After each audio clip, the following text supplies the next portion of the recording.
That day was our anniversary.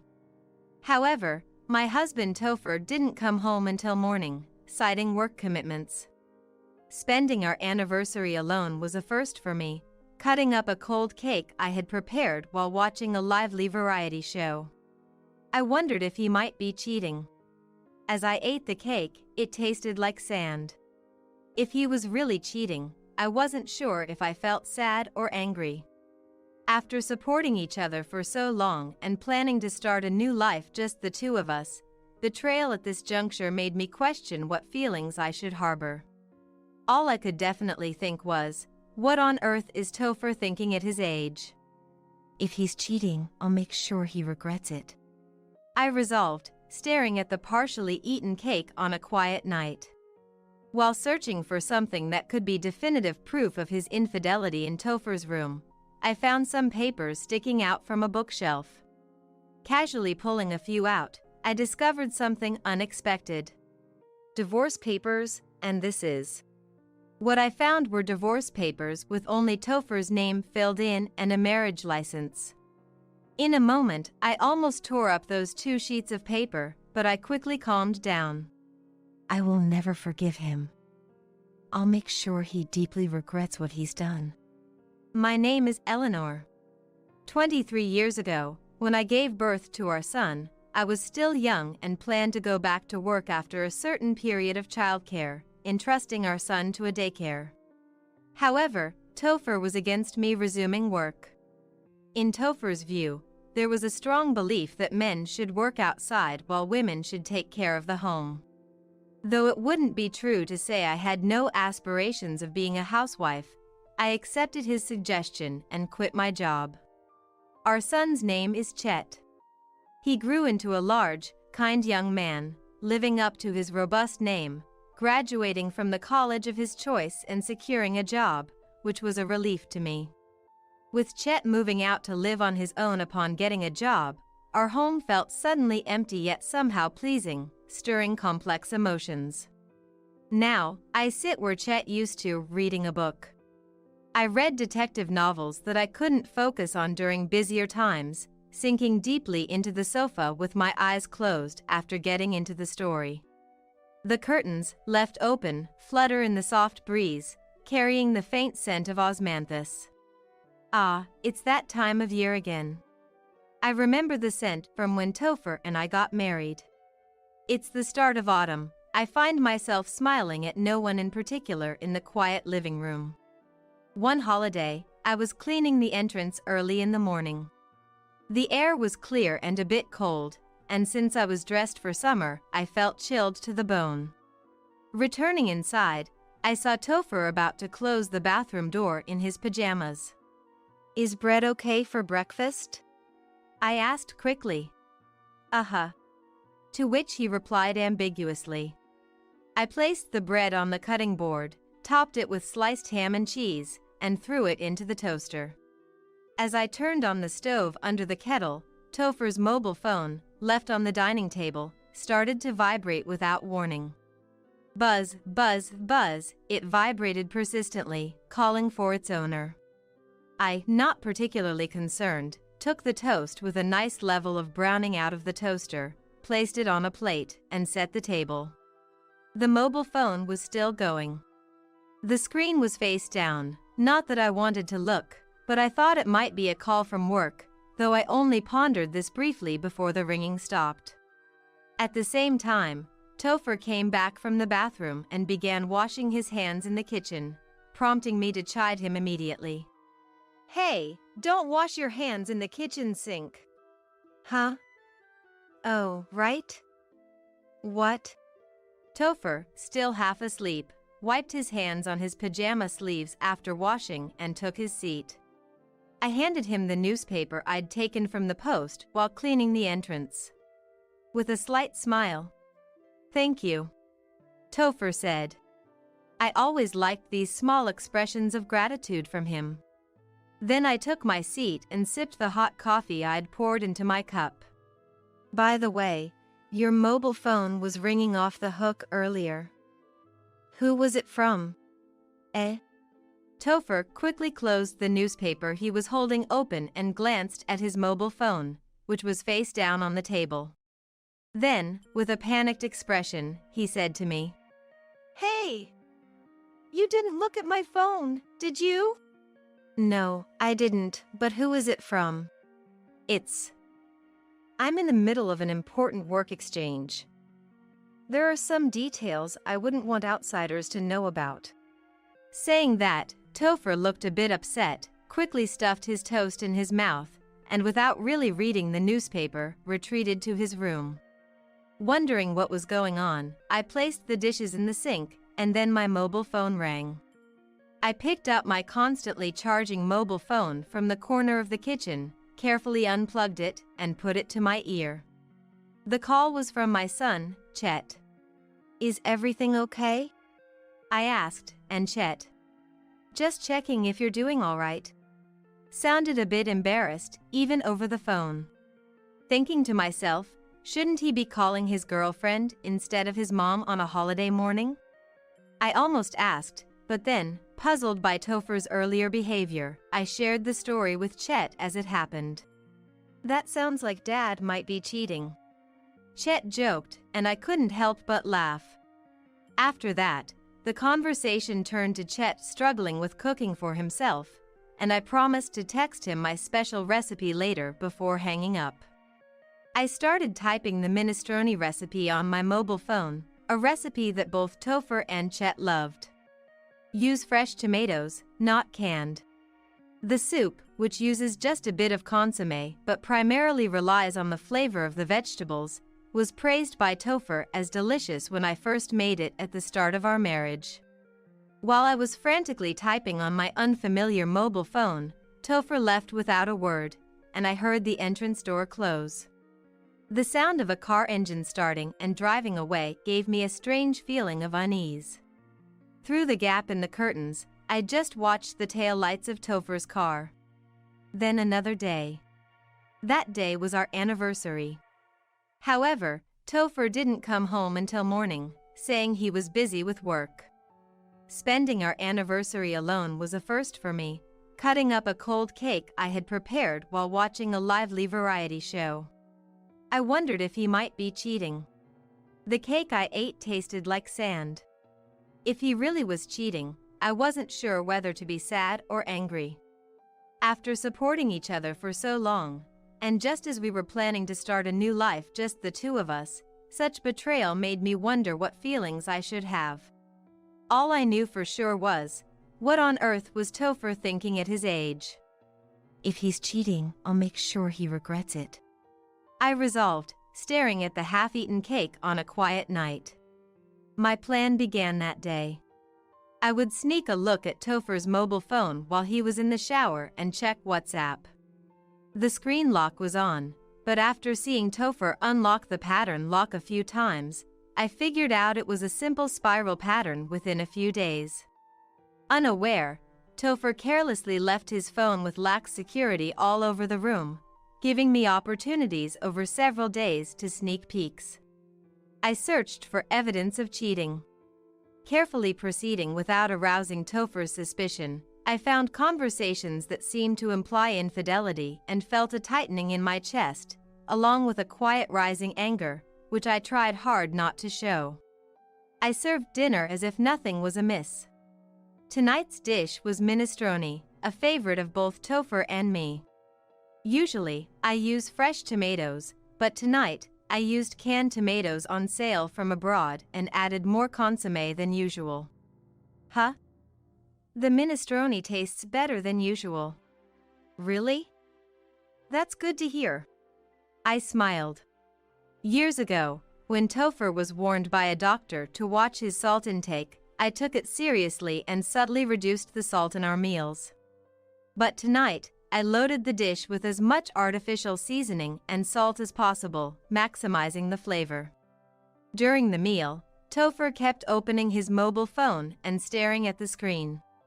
Despite my cold gaze as I brought soup to my mouth, Topher seemed oblivious. "You seem very busy lately. I'm worried about your health." "Well, there's work, but also socializing with colleagues." I've been going out for drinks with clients more often recently. Is that so? Honestly, there are days I don't feel like going, but it's part of the job. I guess I've been feeling a bit more relaxed since Chet started living on his own. Feeling a bit more relaxed. I mulled over in my head. Is it normal to become unfaithful because you feel relaxed after your child becomes independent? Holding back my desire to retort, I said something I didn't truly feel. That must be hard. After the meal, I pretended to be engrossed in a variety show, not particularly interesting, while repeating the life of sneaking peeks at Topher's mobile phone as soon as he entered the shower. By checking the interactions on his mobile phone little by little every day, I discovered he was involved with 2 women and decided to note down their profiles in a notebook while Topher was at work. Birdsong could be heard in the distance. On a pleasant Wednesday under the clear blue sky, I pondered, clicking my pen repeatedly. One of Topher's affairs, a woman named Jocelyn, appears to be a receptionist at a business client's company. Among the communications were indeed work-related matters, and judging by the frequency of messages from Topher, she seemed to be a primary affair. Jocelyn is 27 years old. Considering Topher is 51, I wondered if he was genuinely taken seriously by her, almost finding it pitiful. Yet, the thought of Topher, who could be extending his nose to a woman young enough to be his daughter, brought a chill of disgust. The other woman, Anne, whom he had apparently met recently after going out for drinks with colleagues. She had been divorced in the past, and was contacting Topher quite frequently, bombarding him with messages and calls without waiting for replies, which even I found to be a bit too much. Topher seemed to want to end things with but was having trouble doing so, as evident from their exchanges. While searching for something that could serve as definitive proof of his infidelity in Topher's room, I found some documents sticking out from a bookshelf. Casually pulling a few out, I discovered something unexpected. Divorce papers, and this is. What I found were divorce papers with only Topher's name filled in and a marriage license. I almost tore up those 2 pieces of paper in a moment, but I quickly calmed myself. Perhaps Topher wants to marry Jocelyn, the younger woman. But the situation with N, who has a history of divorce, seems to be complicating things, and Topher himself must be pondering what to do. The selfish thought of him dragging both me and his affairs through the mud had me completely infuriated. I will never forgive him. I'll make sure he deeply regrets what he's done. The following Sunday, I sat at a cafe in front of the station, sipping black iced coffee, squinting as if to check the pounding of my heart. As the cafe's automatic door opened, a strong perfume scent spread inside, and a woman in a purple dress with long blonde hair stood before me, giving a slight bow before sitting down. Nice to meet you. I'm Anne. Thank you for coming. I was a bit surprised, but it's okay. Yes. And glanced at the menu briefly before ordering an iced coffee from a passing waiter. She wiped her hands nervously and rubbed them on her lap a few times, appearing unsettled. Despite Anne's flashy appearance, she seemed timid and restless. Did you know Topher was married? Yes, well. He said things weren't going well with his wife. Was I deceived, after all? You see, Anne, I'm considering divorcing Topher. I continued gently, careful not to alarm Anne. That my marriage to Topher was nearly broken, and that the divorce could be filed at the court immediately. I took out the divorce papers with Topher's name on them from my bag and laid them in front of Anne. Anne's eyes widened as she scrutinized the document before staring intently at me. I have no lingering feelings for Topher, but I can't forgive the cheating. You, as a woman, can't forgive that either, can you? That's true, I understand, yes. So, I want proof that you were seriously involved with Topher. After I filed this divorce application, I want you to submit a marriage license with Topher." And, with her mouth agape in shock, remained silent for a while. "Look, this handwriting is Topher's, isn't it? He must have been serious about marrying you to prepare something like this." After covering her mouth with both hands, and declared in a slightly loud voice, "Thank you. I will be happy ever after." And my smile became forced, feeling somewhat unnerved. Topher really got caught up with a strange woman. And, looking pleased, hugged the marriage license and said she would submit it after getting a relative to witness it, then left. Just before leaving, and asked me with a serious face, "Could you and your son be witnesses for the marriage license?" At that moment, my forced smile faded, but I gently declined, and she smirked. "Yes, I understand that." After filing for divorce, I called Chet.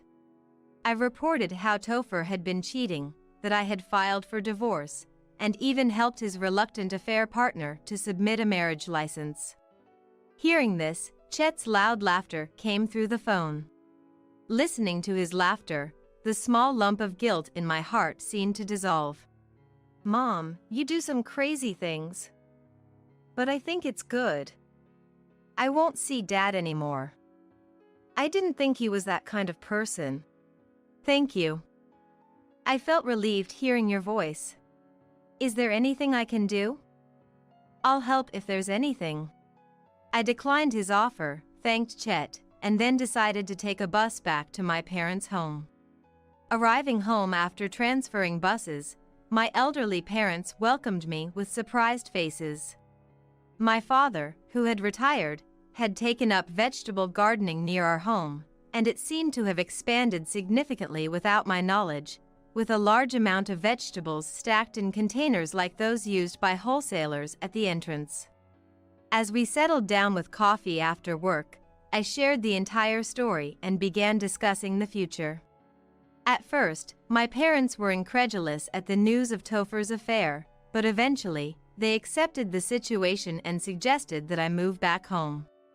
My father, with a calm expression, said, "Chet is no longer a child. You should do as you like." And their approval of me living at home was immensely comforting. A few days later, Topher, who had been away on a supposed business trip, which I had verified was false, likely staying with the younger woman, Jocelyn, contacted me. Topher, finding the house empty and everything untouched, called me, bewildered. "The house is a mess, laundry's still hanging. What's going on?" "Oh, I heard you were on leave from work, so I thought maybe you were out cheating." "What?" "Hey, what are you talking about?" I bluntly revealed that I knew everything about his actions. From the other side of the phone, I could sense Topher's confusion. Noticing I was on the phone with Topher, my mother stopped cooking and looked worried, but I reassured her with a smile, though she frowned in concern. "Anyway, yeah. Come home once. We need to talk. I don't understand this sudden talk of divorce." Indeed, that would make sense. No matter what the circumstance, when something unexpected unfolds at an unexpectedly rapid pace, anyone would feel confused, shaken, and experience a suffocating sensation. Had you not betrayed me, I would have lived without ever knowing such feelings. Every year, as we endured the sweltering summer and began to feel a hint of coolness, signaling perhaps the arrival of cooler weather, the scent of osmanthus would remind me of our wedding anniversary with Topher. At the start of autumn, we began our life together. But this year, it feels like the season of endings, I thought romantically to myself. Anyway, come home. We'll talk after that. It'll be okay. Not understanding what he meant by "it'll be okay," I couldn't help but give a wry smile. Without hesitation, I set about making preparations to contact Topher's two affairs. Then, the following Sunday, an odd scene unfolded with me, Topher, and Jocelyn, four of us sitting around a table. I had lured Anne home under the pretext of wanting to discuss the division of assets upon my divorce from Topher. As for the young Jocelyn, I had never contacted her before, so I used a number extracted from Topher's mobile phone to directly. "I'm Topher's wife. There's something I need to discuss with you. Please come to our house. Tell her." And, sitting next to Jocelyn, seemed bothered by her presence. "Nice to meet you," Anne timidly said. Jocelyn, understanding the reason for her presence, remained silent, looking down. The youngest among us, Jocelyn, was gripping the thin lace she was wearing, crossing her arms. Despite it being a pleasantly warm autumn day, Jocelyn rubbed her arms over her wrap several times. "I'll just say it directly. Jocelyn, and you both were having an affair with my husband, weren't you?" Anne, with her heavily made-up eyes widened, looked at Jocelyn next to her. Topher had turned pale, like a fish out of water, and kept his head down, staring at the wood grain of the table. "In short, you were deceived into thinking let's get remarried someday after the divorce. Both of you, at the same time." Anne and Jocelyn were unaware of each other's existence as affairs until they were brought here. Jocelyn probably came here ready to demand a divorce from me, but was stunned to learn not only of another affair but that Topher had already submitted a marriage license with Anne. "What? You mean he's already divorced his wife and remarried someone else? Wait a minute. He was cheating with another girl too? Hold on. Don't all speak at once. My head's about to explode. Let's calm down for a moment. Eleanor, could you get everyone something to drink or something?" "What? I'm no longer your wife. You serve the drinks." Stunned by my words, Topher clutched his chest, holding his head in agony. Then, after a few seconds of silence, he bowed deeply and cried, "I'm sorry," offering a profound apology. What meaning does such a cheap apology hold? "I'm sorry. Please forgive me." I've kind of lost interest now. But I'll be expecting a substantial amount of compensation from you. "What? But that..." I firmly informed them that I would also be seeking compensation from both Anne and Jocelyn, smiling. Of course, I had already consulted a lawyer, and if they intended to claim compensation from Topher, that was their business, not mine, I added. Afterward, Jocelyn coldly berated him, and looked around uncertainty, standing up and sitting down repeatedly, unable to settle. "So the story about your wife cheating and being on the brink of divorce was also a lie?" "No, that's not." To think I'd waste such boring moments with such a dull man. Jocelyn cradled her head, letting out a small sigh in self-mockery. Watching them from a distance, I thought, how disgraceful this all is. There's still something I need to do. Demanding compensation from Topher and his affairs properly seems necessary for me to enjoy my future life. Jocelyn, having seemingly lost interest, complied readily with the claim for compensation through a lawyer. However, true to her word, Jocelyn also demanded compensation from Topher, who until the end hoped I would reduce the claim against him, but I demanded payment without mercy. At Anne's suggestion, Topher decided to sell his house and use the proceeds to pay the compensation. This allowed Topher to somehow prepare the compensation money, but he lost his place to live and ended up moving into Anne's parents' home. Though the marriage license with Anne was issued without his consent, if he were to renounce even this marriage license, he would be liable to pay compensation to Anne as well, and it seemed Topher no longer had the financial leeway for that. I later heard from relatives that Topher, after moving into Anne's parents' home, was subjected to considerable restrictions. Since their remarriage began with an affair, and was apparently worried that Topher might cheat again, making daily calls to his workplace to confirm his attendance and insisting he come straight home after work. Moreover, The family home was in a quite rural area with few streetlights on the way from the station, and no convenience stores nearby. On his days off, he was made to repair the old family home and was essentially at the beck and call of his elderly in-laws, losing all his freedom. What made me pity him was that Topher was not allowed to have a mobile phone and was only given the bare minimum of pocket money. Jocelyn and I completely cut ties with Topher and returned to our own lives. Since Jocelyn was associated with Topher's business dealings, the affair became a rumor within the company, and it seems Topher felt marginalized at work, I heard from someone. But that no longer mattered to me. I was now living a relaxed life helping with my parents' farming. Having helped with my father's hobby of gardening before getting married, I had some agricultural knowledge, and we produced enough to supply to local supermarkets, making my days fulfilling. Occasionally, Chet would come to visit home. We would have dinner together, and I thought it would be nice to make minestrone again. The tomatoes harvested by my parents at the end of summer were starting to age, so I used a large amount to make a big pot of soup.